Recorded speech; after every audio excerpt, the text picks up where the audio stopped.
Hello and welcome back to the linked list using data structure. In the previous video, we saw that how we can insert a node at the start of the linked list.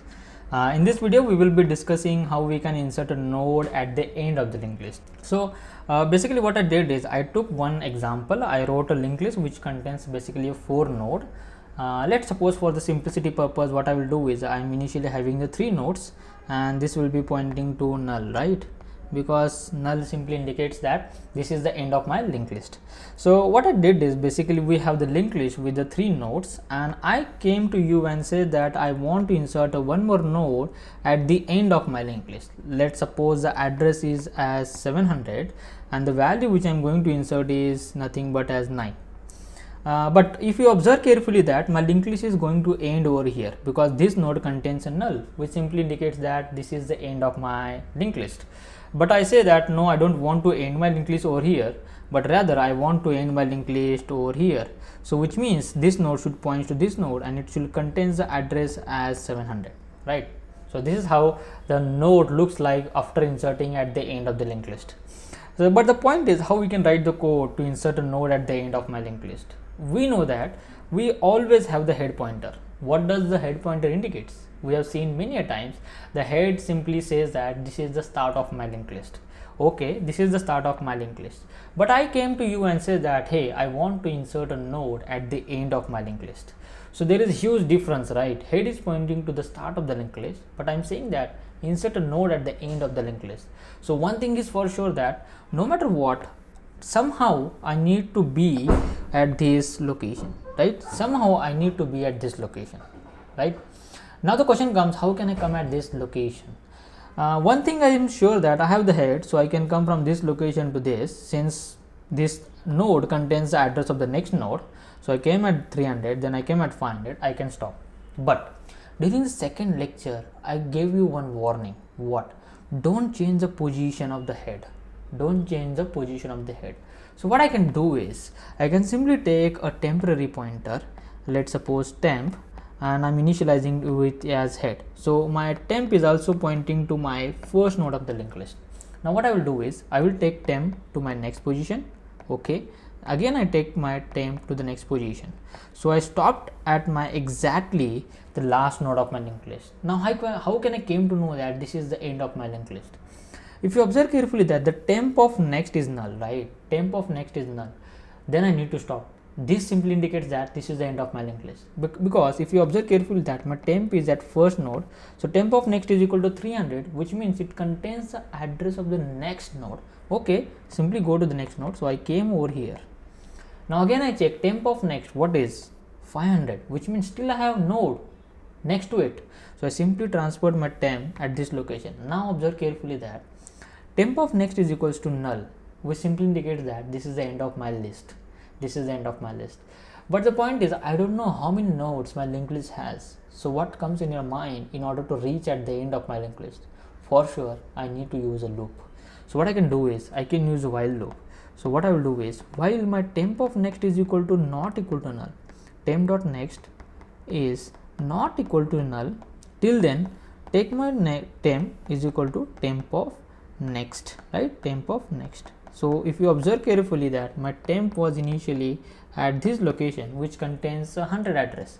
So what I will do is let's suppose temp was initially contains 100, which is pointing to my first node. Now what I did is I say temp is equal to temp of next.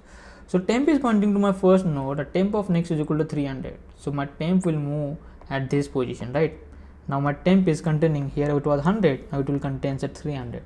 So my temp will move from my first node to my second node. Now again I came here and I see temp of next is equal to not equal to null. Yes, because temp of next is equal to 500. It is not equal to null, right? So what I did is temp is equal to temp of next. Now temp was initially 300 and I replaced with temp of next, that is 500. So 300 got replaced with 500. So my temp came at the next node, which is this node. Now I check temp of next is equal to not equal to null, but temp of next is equal to null.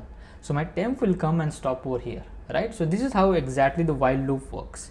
Now what I need to do is I need this part of my node points to this node. And I know that whatever the node which we are creating, the name of the node is given as a new node. and what I need to do is this part should contain the address of a new node, that is 700. So you guessed it correctly, right? So simply I need to write the one statement, that is temp of next should points to new node. So this is what exactly the code looks like to insert a node at the end of my linked list. What we did is we simply traverse from the first node till the last node. How do we do it? Using the temp pointer. Why? Because we don't want to change the position of my head, and I simply use the while loop. Temp of next is not equal to null. Keep on moving to the next node, from here, then here, then here. Then when I came at this node, I came to know that temp of next is equal to null. It was null, right? So I simply stopped. I want to fill this with the address of the next node. So simply I did temp of next is equal to new node. So this will simply be pointing to this location. And if you observe carefully that this node already contains a null. Now observe this linked list carefully, that I simply inserted the node at the end of my linked list, because initially only this many nodes were present, and now I added the extra node at the end of my linked list.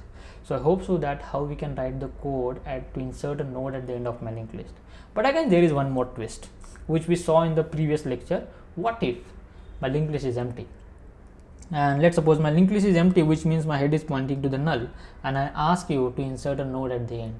So can I say that if my linked list is empty and I'm creating the node, that node itself will become my node which is present at the end? Because see, let's suppose I'm creating the node which contains the value as 7, and let's suppose address is 90. Initially my head is equals to null, which means my linked list is empty. Then can I say that this node will itself become my first and the last node, right? The first and the last node. So simply what I need to do is, if my head is equals to null, right? If my head is equals to null, what I need to do is I need to simply assign head to my new node. So basically here it will contains a head which contains the address as 90. Otherwise, if my head is not equal to null, then what I need to do is inside this else part, I need to write the code which is written over here. I need to move till the last node of my linked list, right? So this part which I have wrote, it should come inside the else part, because the if simply indicates that if your linked list is empty, whatever the node which you have created will itself become your final node. So I hope so that you came to know that how we can write the code. Now let's move on to the IDE and write the code to insert a node at the end of my linked list. So what I will do is, let's write the code over here, is that insert the node at the end of list. So simply I created the function called as insert at end, and again I took the data which you want to insert, right? Then what we need to do is, first of all, create the node, and node new node equals to new node, and I pass the data which I want to insert inside your node. And again I need to check what if your list is empty. If your list is empty, which means if head is equals to null, which means your head list is empty, right? So the node which you have created will itself be the first and the last node.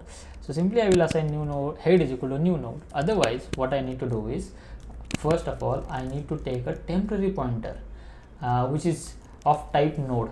Why I kept the type of a temp as a node? Because if you observe carefully that the type of a head is a node itself, and I want to assign the value of the head to the temp, therefore the data type of this temp should also be a node, right?